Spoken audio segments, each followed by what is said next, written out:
2006 में जब चीता लाया जा रहा था तो कैसे लाना है, कहाँ से लाना है, कहाँ इंट्रोड्यूस करना है, उस बॉडी के भी एनटीसी के भी मेंबर ये थे। यानी कि लगातार इन्होंने शानदार काम किया है। नाम क्या है? विवेक मेनन। और बाकी आपको क्या पढ़ना है? शुरुआत में क्या बोले थे? Alpha beta gamma diversity. जो भी इकोसिस्टम या जीन के लेवल पे डाइवर्सिटी है वो आपको बेसिक किताब से जाकर के पढ़ना है। कि भविष्य का ग्रीन स्टेटस का मतलब क्या है कि अगर इसका ज्योग्राफिकल रेंज बढ़ा दिया जाए, जैसे हम कहते हैं ना कि प्रोजेक्ट लायन, और प्रोजेक्ट लायन के तहत हमने गिर नेशनल पार्क को घोषित किया कि ये लायन का क्षेत्र है। तो अगर यूपीएससी आपसे ये कहता है शेर के संदर्भ में, है ना, फलाना फलाना स्टेटमेंट देगा और कहेगा कि अफ्रीका में जो शेर हैं वो उत्तर में भी पाए जाते हैं और पूर्वी हिस्से में भी पाए जाते हैं, तो स्टेटमेंट गलत हो जाएगा।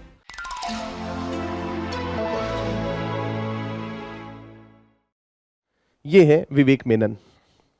ये इस कमीशन के चेयरमैन हैं और भारतीय हैं जो इस साल बनाए गए। और कब तक रहेंगे? 2025 से 2029 तक। तो थोड़ा ध्यान में रखिएगा कि ये जो संगठन है IUCN, जो ग्लोबल बॉडी है, इसका सबसे इंपॉर्टेंट मतलब जो सबसे इंपॉर्टेंट बॉडी कौन सा है? इसका कमीशन है ना, जो लगातार रिसर्च करता है ना, रणनीतियां बनाता है। दुनिया के देशों को सुझाव तो कौन देगा? ये कमीशन ही देगा ना। इस कमीशन के जो चेयरमैन है वो कौन है? विवेक मेनन। इनका हिस्ट्री देखेंगे तो इनका लंबा अनुभव जीवन काल रहा है ना। Wild life trust of India नाम का एक बॉडी है ना, लगातार उसके संस्थापक और कार्यकारी निदेशक रहे हैं और लगातार देश के सबसे बड़े नामों में से एक है ना। पद्मश्री पुरस्कार भी इनको मिला है। ग्लोबल वाइल्ड लाइफ कंजर्वेशन में, है ना, हाथी, बाघ, गैंडे जैसी प्रजातियों के संरक्षण में एक इंपॉर्टेंट कार्य किए। 2006 में जब चीता लाया जा रहा था तो कैसे लाना है, कहाँ से लाना है, कहाँ इंट्रोड्यूस करना है, उस बॉडी के भी एनटीसी के भी मेंबर ये थे। यानी कि लगातार इन्होंने शानदार काम किया है। नाम क्या है? विवेक मेनन। ठीक है। अब एसएससी लिखा है ना, तो ये मेनन नाम एसएससी वाले में पूछेगा, है ना। यूपीएससी के पॉइंट ऑफ व्यू से ये ध्यान में रखें कि पूछेगा कि जो ग्लोबल गवर्निंग बॉडी है IUCN का, जो कमीशन है इसका, उसके जो नए अध्यक्ष चुने गए हैं वो भारतीय हैं और इनका जो कार्यकाल है वो 1 साल का होता है। तो गलत हो जाएगा। कार्यकाल 1 साल का ना होकर के कितने साल का होता है? 4 साल का होता है। ऐसी बातों को ध्यान में रखिएगा, है ना। ठीक है। और बाकी वही है इनकी उपलब्धियों के पॉइंट ऑफ व्यू से। अब ये नया विजन बनाएंगे। अब आने वाले समय में IUCN लगातार भारत के जो भी रणनीतियां हैं उसको सुझाव देंगे कि नहीं। जैसे मान लेते हैं, सपोज करिए 4 साल के बाद जब ये वापस आएंगे, है ना, इंडिया में फिर से इंटीग्रेट होंगे, अपनी संस्था चलाएंगे, तो एक ग्लोबल अनुभव लेकर के आएंगे, है कि नहीं। तो ऐसी स्थिति में भारत के लिए संरक्षण के क्षेत्र में एक शानदार उपलब्धि रहेगी। ये कुल टॉपिक था IUCN के पॉइंट ऑफ व्यू से। IUCN के संदर्भ में जो भी इंपॉर्टेंट चीजें PT 365 में रखी गई थी, तो मुझे लगा कि इन सब चीजों के बारे में आपको मालूम होना चाहिए। इतना ध्यान में रखिएगा। और बाकी आपको क्या पढ़ना है? शुरुआत में क्या बोले थे? Alpha beta gamma diversity. जो भी इकोसिस्टम या जीन के लेवल पे डाइवर्सिटी है वो आपको बेसिक किताब से जाकर के पढ़ना है, क्योंकि हमने एक संगठन किया है, बायोडाइवर्सिटी का कॉन्सेप्ट नहीं किया है। क्लियर है? अगर उस कॉन्सेप्ट पे सवाल आया तो आप मुझे बोलेंगे कि सर ने तो पढ़ाया नहीं, आप बताइए 6 क्लास में क्या क्या करेंगे, है ना। तो कुछ जिम्मेदारी लेनी पड़ेगी ना। मसला बड़ा है, टॉपिक बड़े हैं, तो उसको पढ़िएगा। कल पढ़ करके आइएगा तो थोड़ा और इसके बारे में विस्तार से चर्चा करेंगे।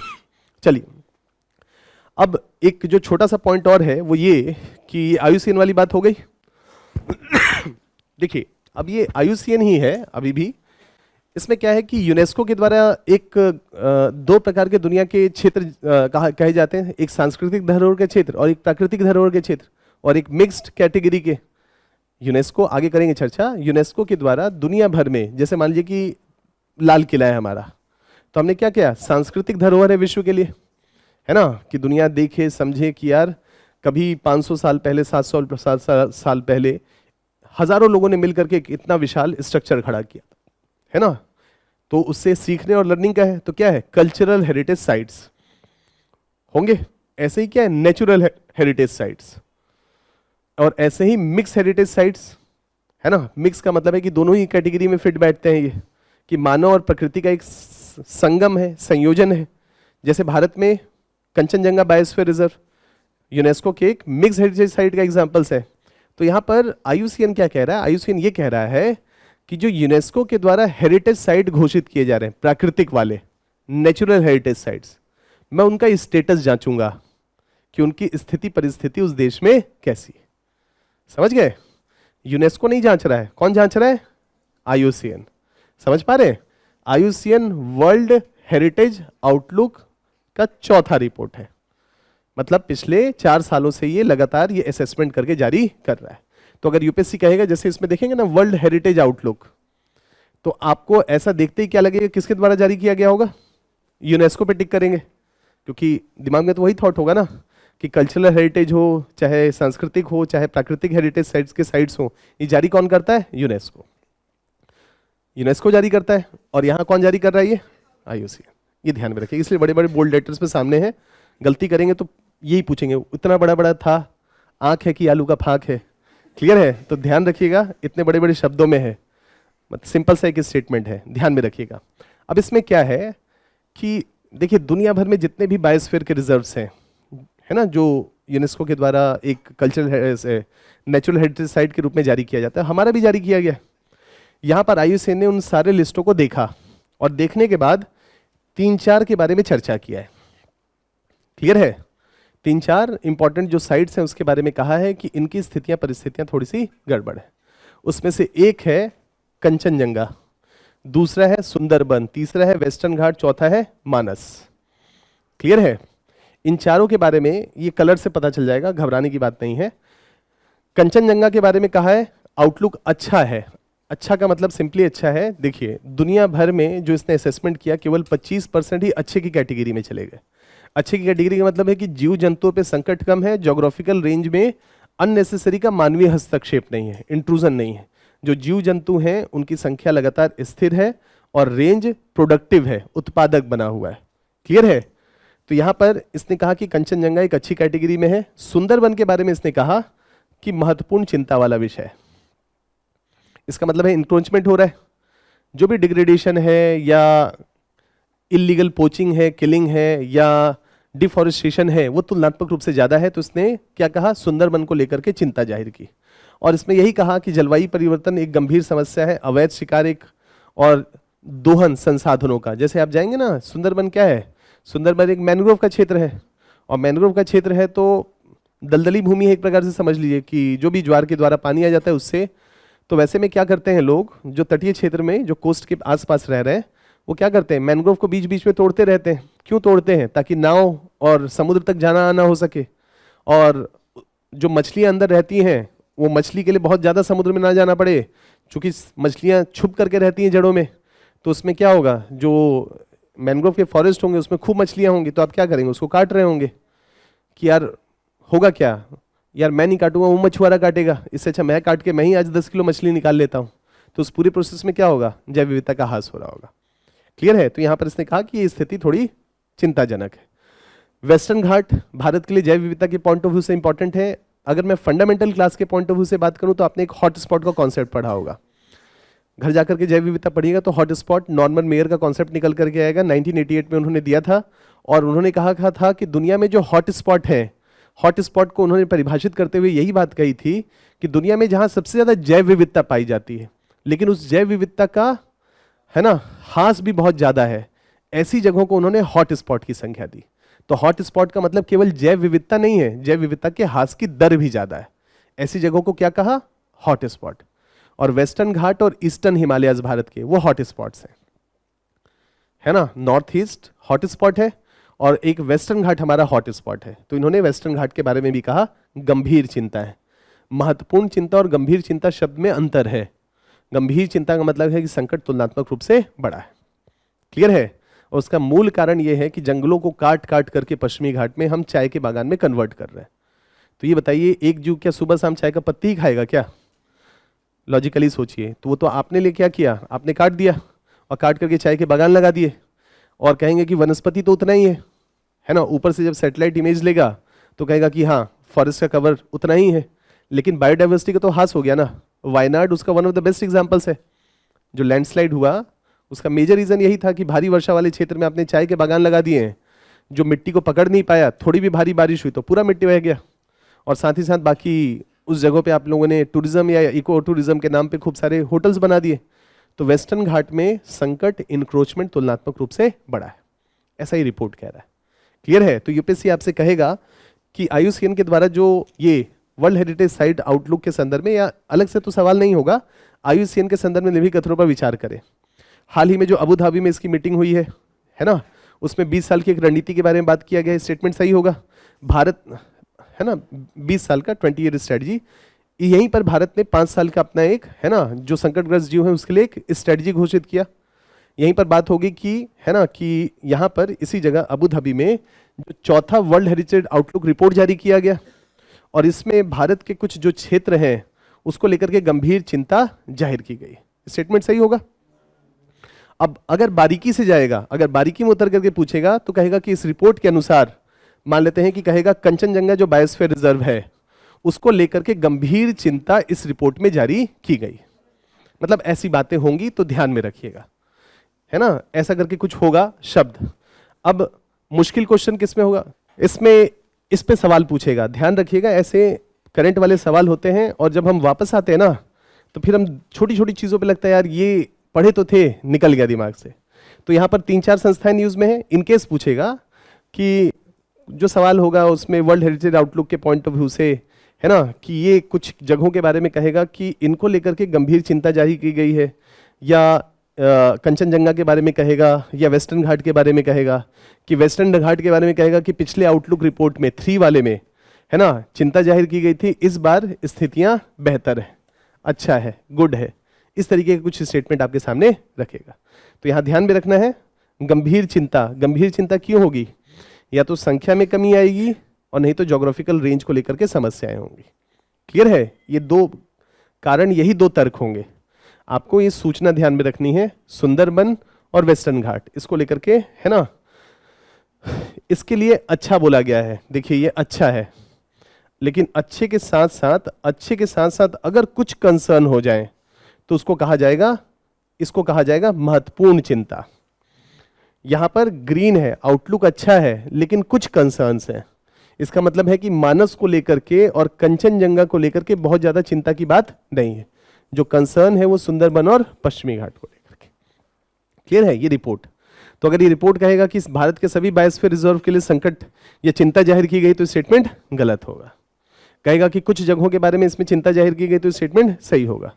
उत्तर पूरब के जो रिपोर्ट है उसमें जो प्रकाशित जो पार्क हैं जैसे कि कंचनजंगा है या मानस है, उसको लेकर के गंभीर चिंता जाहिर की गई है, स्टेटमेंट गलत हो। इस तरीके से कुछ सूचनाएं आपके सामने रखी जाएंगी, बस इतना ध्यान में रखना है। अब इसी में एक जीव आ जाएगा, कौन सा? शेर। देखिए इस जीव के बारे में क्या क्या सवाल बन सकता है। इस जीव के बारे में एक तो सवाल ये बन सकता है कि ये जो है ना, इसका पहला ग्रीन स्टेटस असेसमेंट किया गया, और ग्रीन स्टेटस असेसमेंट किया गया तो एक नई संरक्षण मैट्रिक जो प्रजातियों की रिकवरी और उसके पारिस्थितिकी प्रभाव का मापन करती है। जैसे भारत में जो ग्रीन स्टेटस ऑफ स्पीसीज है ना, तो उसमें मान लेते हैं कि इसके ऊपर असेसमेंट किया गया। ग्रीन स्टेटस के 3 घटक हैं कि अगर किसी जीव को हम ग्रीन स्टेटस घोषित कर रहे हैं तो उसका मतलब है कि प्रजाति अपनी ऐतिहासिक सीमा और पारिस्थितिकी भूमिका के सापेक्ष अब कितनी अच्छी स्थिति में पहुंच गया है, मतलब उसका रेंज बढ़ा है कि कम हुआ है। हिस्टोरिकली अगर 100 एकड़ था तो उसकी तुलना में क्या स्थिति परिस्थिति है। ग्रीन स्टेटस के घटक, पहला भविष्य का ग्रीन स्टेटस, भविष्य में अपेक्षित संरक्षण कार्यों के साथ प्रजाति की संभावित स्थिति का अनुमान क्या होगा। जैसे मान लेते हैं कि भारत है, भारत में हम कह रहे हैं कि ये जो जीव है शेर, वो केवल गिर नेशनल पार्क में भी पाया जाता है, और पहले मध्य प्रदेश में भी पाया जाता था, छत्तीसगढ़ में भी पाया जाता था, अभी केवल इस जगह पाया जाता है। तो उसका ज्योग्राफिकल रेंज सीमित है, यहां से तो आप पॉइंट एकत्रित नहीं कर सकते। क्लियर है? दूसरा कि भविष्य का ग्रीन स्टेटस का मतलब क्या है कि अगर इसका ज्योग्राफिकल रेंज बढ़ा दिया जाए, जैसे हम कहते हैं ना कि प्रोजेक्ट लायन, और प्रोजेक्ट लायन के तहत हमने गिर नेशनल पार्क को घोषित किया कि लायन का क्षेत्र है, तो ऐसे ही हम एक और नेशनल पार्क घोषित कर दें और वहां पर उसको ट्रांसफर कर दें, तो क्या ज्योग्राफिकल रेंज बढ़ जाएगा? तो भविष्य। तो अगर आज आपका स्थिति बेहतर नहीं है तो आप बताइए कि आज से 1 साल बाद, 2 साल बाद, 4 साल के बाद इस क्षेत्र को लायन रिजर्व के रूप में हम घोषित कर देंगे। ये स्थिति भी आने वाले समय में लायन का जो ओवरऑल पॉपुलेशन है और उसका रेंज है उसको बढ़ाने में मदद करेगा। भविष्य का ग्रीन स्टेटस। प्रतितथ्यात्मक ग्रीन स्टेटस का मतलब क्या है? प्रजाति की स्थिति क्या है, संख्या पिछले कुछ वर्षों में बढ़ी है या कम हुई है। तो अगर मान लेते हैं कि आपकी यहां पर स्थिति गड़बड़ है, रेंज सीमित है, तो आप घोषित कर दीजिए कि बरदा नाम का एक वाइल्ड लाइफ सेंचुरी है, भविष्य में हम लायन को वहां शिफ्ट कर देंगे। तो इसका मतलब है कि रेंज बढ़ गया। और दूसरा, पिछले कुछ वर्षों में लायन की संख्या में कमी आई है या बढ़ोतरी हुई है, तो बढ़ोतरी हुई है। तो अगर ये दो चीजें कर ली जाएं तो ये चीज आने वाले समय में अपने आप ठीक हो जाएगा कि नहीं, समझ पा रहे हैं? तो अगर आप इन 3 पैरामीटर्स में से अगर इन 2 पैरामीटर्स पे भी काम करेंगे तो भविष्य में ये पैरामीटर तो ऑटोमेटिकली ठीक हो जाएगा।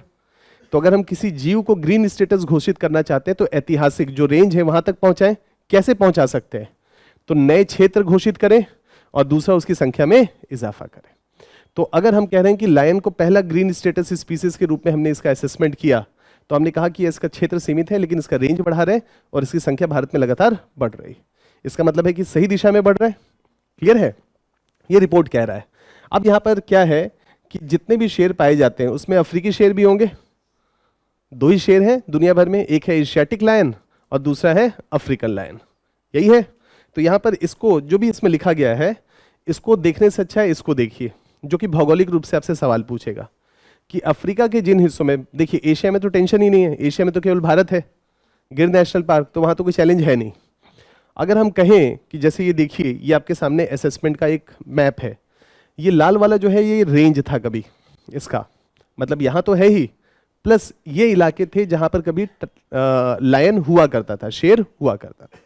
तो अफ्रीका का उत्तरी इलाका, ये वेस्टर्न सहारा से लेकर के, है ना, इन सारे इलाकों में अल्जीरिया, लीबिया, इन सब देशों से होते हुए इजिप्ट होता हुआ, ये पश्चिमी एशिया के उत्तर वाले तुर्की, इन सब देशों से होता हुआ ये सब होते हुए भारत यानी कि ईरान तक। क्लियर है? ये सब इलाके कभी लायन के रेंज हुआ, हिस्टोरिकल रेंज जहां कभी हुआ था। इसका मतलब है कि यहां तो एक्सटेंट है, इस क्षेत्र में तो है ही नहीं। तो यूपीएससी कहेगा कि अफ्रीका के उत्तरी इलाके में भी शेर पाया जाता है, तो स्टेटमेंट गलत होगा। ऐतिहासिक रूप से पाया जाता था पहले या वहां हुआ करता था, तो स्टेटमेंट सही होगा। क्लियर है? अब अभी जो बचा हुआ है वो 2 इलाके हैं, एक है ये सेंट्रल और वेस्टर्न अफ्रीका और एक है मूलतः ईस्टर्न पार्ट ऑफ अफ्रीका। और ये ग्रीन कलर जो आपको दिख रहा है ईस्टर्न पार्ट में, ये नीचे तक, यहीं पर इसकी संख्या शानदार है और बाकी सभी जगहों पे ये डिक्लाइनिंग फेज पे। तो अगर यूपीएससी आपसे ये कहता है शेर के संदर्भ में, है ना, फलाना फलाना स्टेटमेंट देगा और कहेगा कि अफ्रीका में जो शेर हैं वो उत्तर में भी पाए जाते हैं और पूर्वी हिस्से में भी पाए जाते हैं, तो स्टेटमेंट गलत हो जाएगा। उत्तर में तो एक्सटेंट हो चुके हैं। कहेगा कि सेंट्रल और वेस्टर्न अफ्रीका में पाए जाते हैं और इनकी संख्या में लगातार इजाफा हो रहा है, तो स्टेटमेंट गलत हो जाएगा। सेंट्रल और वेस्टर्न अफ्रीका में पाए जाते हैं और इनकी संख्या में लगातार इजाफा हो रहा है, तो गलत हो जाएगा। क्लियर है? तो उनकी संख्या में इजाफा या बेहतर परफॉर्मेंस ये कहां कर रहे हैं? पूर्वी अफ्रीका। क्लियर है? तो यहां पर 2 बातें निकल करके आई, नॉर्थ अफ्रीका एक, मिडिल ईस्ट का मतलब है कि यूरोपियंस कहते थे, तो मिडिल ईस्ट, और यहां से तुर्की वाला क्षेत्र। तुर्की को कई बार सिक मैन ऑफ यूरोप कहा जाता है राजनीतिक रूप से। सांस्कृतिक रूप से तुर्की अपने आप को मानता है पश्चिमी एशिया का हिस्सा, लेकिन राजनीतिक रूप से यूरोपियन यूनियन का मेंबर बनना चाहता है। तो पॉलिटिकली वो है यूरोपियन यूनियन का हिस्सा बनना चाहता है, लेकिन सांस्कृतिक रूप से किसका हिस्सा है? पश्चिमी एशिया का। तो ऐसी स्थिति में यूरोप को हम यहाँ कंसीडर कर रहे हैं राजनीतिक रूप से। तो यहाँ पर तुर्की से लेकर के मिडिल ईस्ट तक के इलाके में कभी पाया जाता था, अब नहीं है। एशिया में केवल एक जगह है, वो है भारत। क्लियर है? और एक है वेस्टर्न अफ्रीका। क्या ये है? तो यहाँ पाए जाते हैं, लेकिन हाँ वाइल्ड में न के बराबर है। जो भी बचे हुए हैं वो प्रोटेक्शन में एक्सटेंड, क्योंकि यहाँ प्रोटेक्शन का कोई नियम ही नहीं है ना, कोई एक बड़ा संरक्षित क्षेत्र घोषित कर दिया टाइगर के, लायन के लिए, तो जो भी है कैप्टिव जगह पे। तो है कहां पर एक्चुअली में बचे हुए? तो ये पूर्वी हिस्से में, और प्लस कहां पर? पूरे एशिया में एक जगह पे जिसका नाम है गिर नेशनल पार्क। तो यहां पर कुछ देशों का नाम पूछ सकता है कि नहीं? हो सकता है ना। ये तो क्षेत्र देख रहे हैं, रीजन देख रहे हैं, इस रीजन के साथ साथ हो सकता है कि कुछ देशों का नाम दे कि इनमें से कौन कौन सी जगहों पे इनको संरक्षण मिला है, उनकी संख्या में इजाफा हो रहा है। अफ्रीका के 3-4 देशों का नाम देगा। तो मान लेते हैं कि मैं यहां से शुरू करता हूं इधर, तो क्या यहां पर कीनिया हो सकता है? हो सकता है। कीनिया के साथ साथ अगर मैं थोड़ा सा और आगे बढ़ूं तो क्या इस जगह पे मोजम्बिक नाम का देश हो सकता है? हो सकता है। मोजम्बिक के नीचे आ जाए तो ये जिम्बाब्वे है, तंजानिया है ना, तो तंजानिया अगर स्टेटमेंट होगा तो सही होगा। और ये देखिए यहाँ नीचे साउथ अफ्रीका भी है, तो साउथ अफ्रीका, और इधर चले आते हैं थोड़ा सा, ओकावांगो का डेल्टा है यहां पर। कुछ कहना चाहते हैं जी? अब इटावा में बताइए कौन सा नेशनल पार्क है? जैसे वनतारा है ना, वनतारा, उसमें भी लायन है, लेकिन हम यहाँ प्राकृतिक आवास की बात कर रहे हैं। प्राकृतिक मतलब नेचुरल हैबिटेट। जैसे अगर आप दिल्ली के चिड़ियाघर में जाएंगे ना, तो उसमें भी लायन है। हम यह कह रहे हैं जो उसका प्राकृतिक आवास है, वहां पर वो प्राकृतिक रूप से जो निवास कर रहा है, उसका रेंज, उसको हम कहेंगे उसका क्षेत्र है, रेंज है अपने प्राकृतिक एनवायरनमेंट में। क्लियर है? तो यहाँ क्या बात कर रहे थे? तंजानिया। यहाँ क्या बात कर रहे थे? South Africa. यहाँ पर जिम्बाब्वे है, बोत्सवाना है, और इसके बीच में एक डेल्टा है, उसका नाम है ओकावांगो का डेल्टा या ओकावांगो का आर्द्र भूमि। उसके आसपास इसकी संख्या बहुत ज्यादा है। तो कुल मिला के कौन से देश आ जाएंगे यहाँ पर? ईस्टर्न अफ्रीका के देश होंगे। तो ध्यान रखिएगा, अब उसमें से अगर ये यहाँ से देश चैड बोल दे, नाइजीरिया बोल दे, घाना बोल दे, ऐसे कुछ देशों का नाम दे दे और कहें कि यहाँ पर इनकी संख्या में इजाफा हो रहा है, तो स्टेटमेंट गलत होगा। क्लियर है? जो देश होंगे वो पूरब के देशों को आपको ध्यान में रखना है। ये पॉइंट वही है शेर के बारे में या विलुप्त क्षेत्र और संरक्षण के सफलता के पॉइंट ऑफ व्यू से। तो यूपीएससी कहेगा IUCN के संदर्भ में निम्नलिखित कथनों पर विचार करें। कुछ कुछ स्टेटमेंट होगा, फिर एक आध स्टेटमेंट शेर के बारे में होगा, और कहेगा कि शेर जो संरक्षण प्राथमिक जीव है, IUCN के संकटग्रस्त जीव में इसका शुमार है।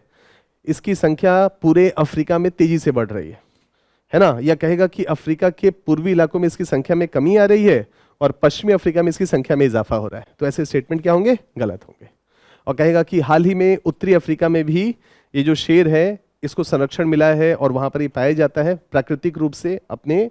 देखिए यहाँ एक्सटेंट का मतलब क्या है या संकटग्रस्त का मतलब क्या है? संकटग्रस्त का मतलब है हम प्राकृतिक क्षेत्र की बात कर रहे हैं ना। वल्नरेबल, इंडेंजर्ड, क्रिटिकली इंडेंजर्ड, इसका क्या मतलब है कि उसके प्राकृतिक आवास में उसकी संख्या बढ़ रही है या कम हो रही है, उसका प्राकृतिक आवास का रेंज बढ़ रहा है या कम हो रहा है। ठीक है, ताकि कंफ्यूजन ना रहे। क्लियर हो गया? तो यहाँ पर थोड़ा सा इस टाइगर के पॉइंट ऑफ व्यू, सॉरी शेर के पॉइंट ऑफ व्यू से थोड़ा सा भारत को लेकर के, एशिया को लेकर के तो कोई कंफ्यूजन ही नहीं है, क्योंकि केवल कहाँ पाया जाता है? गिर नेशनल पार्क। तो वहाँ तो प्रॉब्लम ही नहीं। जो भी सवाल बनेगा कंफ्यूजन वाला, मैप वाला, वो बनेगा अफ्रीका में। बढ़ूँ आगे इससे। अब इसी में थोड़ा सा और अगर आगे बढ़ते हैं, तो भारत में अगर ये जीव को देखा जाए भारत के पॉइंट ऑफ व्यू से, तो ये जो जीव है वो किस कैटेगरी में है? Vulnerable. Vulnerable, endangered, critically endangered. तो इसका मतलब है संकटग्रस्त में भी लोअर पायदान पे है कि नहीं है? लोअर पायदान का मतलब क्या है? रेंज तो इसका सीमित है ना, क्षेत्र तो सीमित है, तो ये ज्यादा संकटग्रस्त क्यों नहीं है? क्योंकि इसका मतलब है कि NTCA ने पिछले कुछ वर्षों में शानदार काम किया है और इसकी संख्या में लगातार इजाफा होता जा रहा है। नहीं तो और ज्यादा संकटग्रस्त होता। हार्डली 30-40 स्क्वायर किलोमीटर के इलाके में फैला हुआ है ये मूलतः, है ना। हार्डली 40 से 50 किलोमीटर का कोर एरिया है जहां पर ये है। उतने कम क्षेत्रफल में भी अगर लगातार इसकी संख्या में इजाफा हुआ है, तो इसका मतलब है कि काम शानदार हो रहा है। नहीं तो ये क्या होना चाहिए था? इंडेंजर्ड या क्रिटिकली इंडेंजर्ड में। तो वाइल्ड लाइफ प्रोटेक्शन एक्ट 1972 जो हाल ही में 2022 में अपडेट किया गया है, उसके तहत इस जीव को किस कैटेगरी में रखा गया? संकटग्रस्त श्रेणी में रखा गया। स्टेटमेंट सही होगा, है ना। ये संकटग्रस्त क्यों है? मूलतः इसकी संख्या में लगातार कमी आने के कारण या भौगोलिक क्षेत्र सीमित होने के कारण? भौगोलिक क्षेत्र सीमित होने, संख्या में तो साल दर साल इजाफा हो रहा है। ध्यान रखिएगा ये पॉइंट। क्लियर है? बाकी वाइल्ड लाइफ प्रोटेक्शन एक्ट के बारे में विस्तार से चर्चा करेंगे। क्लास में भी किए थे, लास्ट ईयर भी किए थे, कई बार सवाल इस पे आया था या आता भी है। वो ये है कि 2022 में जो वाइल्ड लाइफ प्रोटेक्शन एक्ट 1972 है, उसको सिंप्लीफाई किया गया है, उसको अंतर्राष्ट्रीय नियमों के अनुरूप ढाला गया है। समय आएगा तो कानून के बारे में विस्तार से चर्चा करेंगे। सिंपली ये है कि 4 शेड्यूल बनाए गए हैं, शेड्यूल 1, शेड्यूल 2, शेड्यूल 3 और शेड्यूल 4। शेड्यूल 1 और शेड्यूल 2 जीवों के लिए है, जीवों के लिए है। जो जीव संकटग्रस्त है, वाइल्ड लाइफ प्रोटेक्शन एक्ट के शेड्यूल 1 में चला गया। शेड्यूल 2 का मतलब है कि वो जीव संकटग्रस्त नहीं है, और शेड्यूल 3 वनस्पतियों के लिए है। सिंपल है कि वाइल्ड लाइफ प्रोटेक्शन एक्ट 1972 में 4 शेड्यूल हैं। जितने भी भारत में जीव जंतु हैं उनको 4 कैटेगरी में डिवाइड कर दिया गया है। पहली कैटेगरी में वो जीव हैं जो संकटग्रस्त हैं, वल्नरेबल, इंडेंजर्ड, क्रिटिकली इंडेंजर्ड। तो मैं क्या कहूंगा, वाइल्ड लाइफ प्रोटेक्शन एक्ट के शेड्यूल 1 में ही जाएंगे ना। ये कहां चले जाएंगे? शेड्यूल 1 में। क्यों? संकटग्रस्त है। अगर संकटग्रस्त नहीं होते तो शेड्यूल 2 में चला जाता है ये जीव। जैसे मान लेते हैं नील गाय है, उस नील गाय को हम शेड्यूल 2 में डाल देंगे, क्लियर है? हिरन को हम शेड्यूल 2 में डाल देंगे। मान लीजिए स्पॉटेड डियर है ना, स्पॉटेड डियर जिसमें चितकबरा या वैसा होता है, तो मान लेते हैं उसको हमने क्या डाला है, शेड्यूल 2 में। तो देश भर में जितने भी जीव हैं जो वाइल्ड में पाए जाते हैं वो शेड्यूल 1 नहीं तो शेड्यूल 2, संकटग्रस्त हुए तो शेड्यूल 1 और संकटग्रस्त नहीं हुए तो शेड्यूल 2। आसान है? और जितने भी देश भर में वनस्पति हैं, फौना है, फ्लोरा है, उसके लिए तीसरा लिस्ट है शेड्यूल 3। चौथा शेड्यूल कहता है कि दुनिया में एक संगठन काम करता है, उसका नाम है sites, conservation in international trade in endangered species. Sites कहता है कि मैं एक संगठन बनाया हूं साइट्स, मैं दुनिया भर के देशों पे ध्यान रखूंगा कि कौन संकटग्रस्त जीवों में व्यापार करते हैं। व्यापार करने का मतलब यह है कि जैसे मैं इंडिया हूं तो मैं भारत से किसी संकटग्रस्त जीव को निर्यात नहीं करूंगा कॉमर्शियल लेवल पे। किसी देश को चाहिए होगा संख्या बढ़ाने के लिए तो वो अलग है, लेकिन कॉमर्शियल स्केल पे मैं उसको निर्यात नहीं करूंगा। यानी कि मैं सोर्स नहीं हो सकता, मैं स्रोत नहीं हो सकता जहां से कोई संकटग्रस्त जीव को निर्यात किया जाए। और दूसरा, मैं डेस्टिनेशन भी नहीं हो सकता कि कोई जीव संकटग्रस्त दुनिया के किसी कोने में हो और वो भारत लाया जा रहा हो। भारत में भले ही वो शेड्यूल 1 में ना हो, लेकिन दुनिया के साइट्स के नियमों के अनुसार क्या है, वो संकटग्रस्त जीव है। उस जीव का भारत डेस्टिनेशन भी नहीं हो सकता। न मैं ओरिजिन हो सकता हूं, न मैं डेस्टिनेशन हो सकता, न मेरे यहां से उत्पत्ति होगी उसकी, न मेरे यहां कोई आएगा। साइट्स का ये नियम कहता है और भारत उसके नियमों से बंधा हुआ है। तो भारत का शेड्यूल 4 साइट्स के लिए है। शेड्यूल 4 ये कहता है कि अगर कोई जीव संकटग्रस्त है, भारत ने उसको घोषित किया हो ना घोषित किया हो, कि दुनिया भर के कौन कौन से जीव को भारत घोषित करेगा। जो जीव ब्राजील में पाया जाता है वो ब्राजील घोषित करेगा संकटग्रस्त। अगर वो जीव वहां पर संकटग्रस्त है तो भारत में उसका डेस्टिनेशन भारत तो नहीं लाया जा सकता।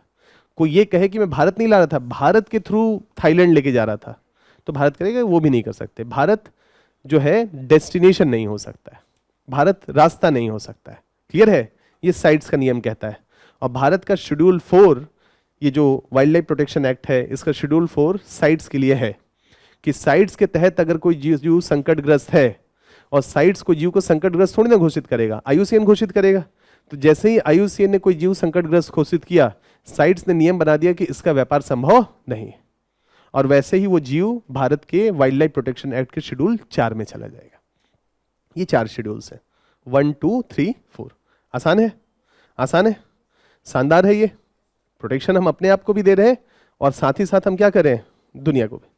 क्या आप इसको, इस पार्टिकुलर ये जो कानून है, क्या आप इसको DPSP के फॉरेस्ट कंजर्वेशन या पर्यावरण के संरक्षण के पॉइंट ऑफ व्यू से चीज़ों के साथ जोड़ करके देख सकते हैं? तो उस तरीके से जोड़ करके देखिएगा, मुख्य परीक्षा में काम आएगा। तो कुल मिला के पॉइंट ये रह गया यहाँ तक का, एशियाई शेर का कॉन्सेप्ट क्लियर हो गया, अफ्रीका में उसका वितरण क्लियर हो गया,